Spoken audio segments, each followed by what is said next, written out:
Big game coming up in the world of college football. The Oregon Ducks taking on Ohio State. It's going to be a fun one. I don't know what you're down talking here in about. Eugene.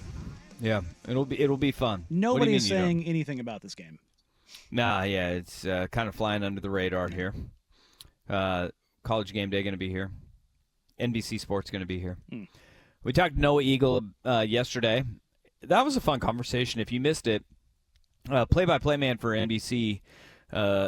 He will join he joined us yesterday, and he'll be on the call on Saturday evening down here at Autzen Stadium. If you missed it, that's in the audio vault at 1080thefan.com or right there in the handy-dandy Odyssey app.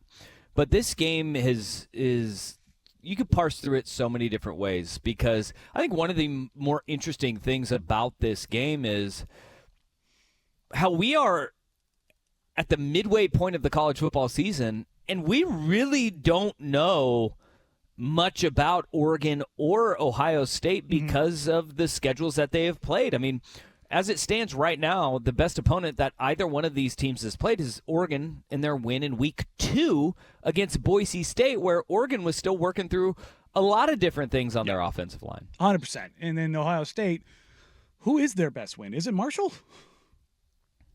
It's the best offense that they've played statistically. So, I mean, Oregon has very clearly played the best team of the two teams. So it's just it almost feels like not that they played preseason, but like they've got their legs underneath them now. But it still very much feels like a very early season matchup for both these teams, because neither team has really been challenged all that much from a personnel standpoint. The Ducks obviously facing the biggest challenge with a 1-score win over Boise State. And when you have games like these and teams like these, and look, Oregon played Boise State, and that was a very tight game. And in the first half, the offensive line was still in flux. Second half, they changed that up, and they looked far more effective. But even Boise State, that offense that they played, which is the number 3 performing offense nationally in total yards, wildly one-dimensional. That is a one-dimensional team. The engine of Boise State is Ashton Genty. And so that isn't like a true telling of playing a team that is balanced on both sides of the football. And I will give one thing to Ohio State. They have played 2 really good defenses in back-to-back weeks in Michigan State and Iowa. And we do have one common opponent in Michigan State that, they at least have played good defenses along the way. And UCLA's defense is not the problem. Their offense is absolute train wreck at UCLA. But we don't know a whole heck of a lot about either one of these defenses. And when you look at it on paper, the numbers that Ohio State's defense is putting up are eye-popping, right? The fact that they have only allowed one play of 30 yards or more all season long is crazy to think about. Think about, they have played 5 games this season, and only one play has been popped on their defense. And, oh, by the way, it didn't even go for a gain of 40 yards. They have 0 plays against them that have gone 40 yards or more this season. And when you look at how many teams have been able to do that, there's only 3 nationally. They're the only one in the entire Power 5 to have that distinction. That is pretty incredible, and Dan Lanning touched on that earlier this week in his Monday press conference. They limit explosive plays, right? They do a great job of keeping the ball in front of them. They play really physical in the front. They're able to stop the run. They're really sound and aggressive at times in coverage, but they pitch a lot of different looks at you as well. But they eliminate explosive plays. They play really sound football. They have good overlap in their defense. They're able to change the picture up. They have really good D linemen, good edges, and then they're able to cover outside. So they create a lot of challenges there. I think that is the thing when you look at this game, Danny, is that, we can talk till we're blue in the face about the opponents that Ohio State has faced. What they have done against them defensively is undeniable. They are really dang good at every level of that defense. Yeah, I was just taking a look at where they stack up, right? And we are now at the point of the season where they're starting to play teams for the most part. Oregon and Ohio State obviously not being challenged in conference and really until this week. And Ohio State currently leads the nation in points allowed. Yep, 6.8 per game. 34 total points. Right behind them is Texas at 35. Now, we've seen Texas play some teams. And I think that's where we kind of, at least where I go, I've seen Texas play some teams, and their stats are almost identical to Ohio State's. Ohio State's at 230, Texas at 225 scored, 34 allowed versus 35. But if you take a look at what Ohio State has done, like to that point, their rush defense grades out as one of the best in the country. I mean, their ability to stop the ball on the ground and force you to put it up in the air is an interesting thing. And you take a look at kind of where Ohio State sits and what they're able to do to you is take away the things I think you really want to do. And it was, I think for Oregon, you got on track last weekend with Jordan James and getting those chunk plays and having those opportunities and getting more comfortable and getting that offensive line, in tune and in sync because they've got a couple games together. That's the thing that I'm really interested in seeing, because coming into this season, this was the weakness for Ohio State was supposedly going to be on the offensive line. They were going to be great on the defensive line. Okay, so I think that's your contrast as Oregon coming into the season. While Oregon's offensive line was going to be very good, the injuries and inconsistencies early on kind of, okay, let's kind of see where things go. You've got two trench matchups between these teams that I think that each one has an advantage on the other side of the ball.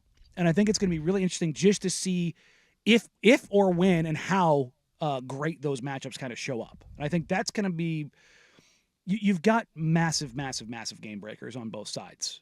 I think Ohio State probably has the edge there with the absolute freaks in the wide receiver core and in the running back room. But I think you've got some pushback from Oregon on both sides of the trenches that could end up being the thing that allows them to swing this. And that is going to be the interesting part, and this is kind of the thing that you keep hearing from the Michigan State people that are kind of spouting out there. And you read it. Yeah, I actually heard Josh Pate on with Dirt and Sprague this morning. He said that he's had people from Michigan State say in the trenches Oregon was more physically dominant than Ohio State was. Mm-hmm. Now, there's a couple of factors that could be at play there. One, that Oregon does play a very physical brand of football, and especially on the offensive and defensive line.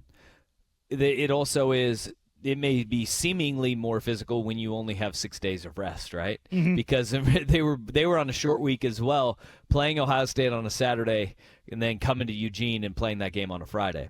The reality, though, and to the point of what you were talking about with Ohio State's defense, I've seen people try to discredit what they do defensively because of the fact that they're blowing teams out, right? Mm-hmm. And people will immediately want to jump to, well, yeah, you can have a great rush defense if, your teams are playing from behind.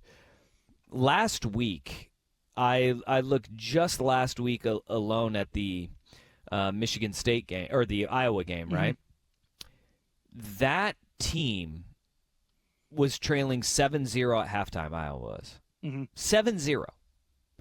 They had 18 yards rushing at half. Yeah. That wasn't like the dam broke, all we can do is throw the ball and whip the ball down around the field. No. They were in a game where it was 7-0, and Ohio State was putting the screws to them. I also, granted, it is Iowa. They are allergic to offense, yes, but their running back was really damn good. Yes, they had been able to run the football, and they ended up, when they got behind after a 21-point third quarter from Ohio State, they ran the ball for almost 100 yards in the second half. And we were talking about Iowa from behind. We were talking about Iowa. The team is like, you look at them; they are not a team that doesn't send NFL players or send players to the NFL on that offensive line. That is an offensive lineman factory. Like, so it's not like this team. It's not Illinois. It's not Purdue. It's Iowa. And yes, they're allergic to offense, but they're not allergic to having big, just monstrous maulers on that offensive line that can, even if you put 9 guys in the box, it can still get something done. And the other thing is, Ohio State, even if you're saying, the teams don't run on them because they're getting up, well, teams are trying to throw on them. They've got, according to PFF, they've got the 17th best coverage grade in the country. So if you're saying that, fine, their rush defense isn't good, well, fine. Then teams are trying to throw on them all game, and they're still locking them down. Yeah, and Caleb Johnson, by the way, Iowa's running back, second leading rusher in the country, only to Ashton Genty. Which you'd be hearing a lot about him, if not for Ashton Genty having maybe the best running back season we've had in 40 years. So and in the back end, look, this defensive backfield is nuts. When you have Caleb Downs, Denzel Burke, and then Lathan Ransom is the other corner. So you go Burke and Ransom, and then you have Caleb Downs as one of your safeties. They are so good in coverage on the back end. Like, they got 3 NFL dudes in the back end. And then when you look up front, JT Tuimalau, who 5-star recruit from up in Washington, he's just Pacific Northwest guy, right? Tuimalau is like the star, right?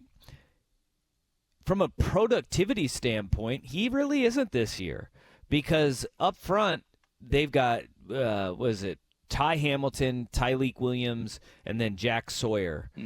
Their front 4, they're all playing like NFL dudes right now. Well, Sawyer's a complete lunatic.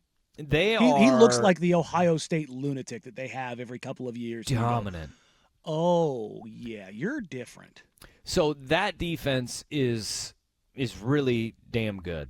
And look, what it comes down to with Oregon is, all right, we've seen that defense play outstanding football, right? The starting defense has not given up a touchdown since the Oregon State game, because the only touchdown they gave up against UCLA was an offensive touchdown. The only 10 points the only touchdown that Michigan State got was with the backups on the field. Oregon's defense is playing lights out too, and has been wildly effective over the last 3 games, especially. But you look at what challenge did they get? They got a challenge from Boise State, and Boise State in their running game with the best back in the country, who's doing something that, as you said, nobody's done in 40 years. They racked up yards on them. They got a couple big pop yards, and this is the thing, is that, we can go and we could talk about the 12 carries that Ashton Jeanty had that were at 3 yards or less in that game. And that was really good by Oregon's defense. But the reality is that he popped one for 70 that kept him in a game after a turnover. He ended up having another big one that turned into points later on in the drive on a first down. Explosive plays, especially, and Oregon fans will know this. Anybody that watched college football in the state of Oregon will know this. Chip Kelly's offense thrives on explosives and making you pay off of them. There is the element of they will lull you to sleep, and then they will pop the big one, and then that is when the avalanche starts. That's how Chip always operates, even if his offense isn't operating at a breakneck speed like the Blur did when he was the head coach at the University of Oregon. It is explosives lead to the avalanche coming down the mountain at you. Can Oregon limit those explosives? I think that's going to be the biggest thing defensively, outside of which defense can create the turnovers. It is which team limits the explosive plays, because we have seen both of these teams thrive when they get that big momentum swinging play and then they go for the jugular right after. That's going to be fun, man. Just taking a look at, because I wanted to see where Sawyer ranks. Jack Sawyer, according to PFF, is one of the highest graded pass rushers in the country right now. Is at 86.1. He's got a nearly 20% win rate. Geesh. That means that man is influencing the quarterback once every 5 dropbacks. He's really dang good, man. That's a game breaker. He really is, and he has been everything that they could have asked for and a little bit more up front. Ohio State's playing really good football right now.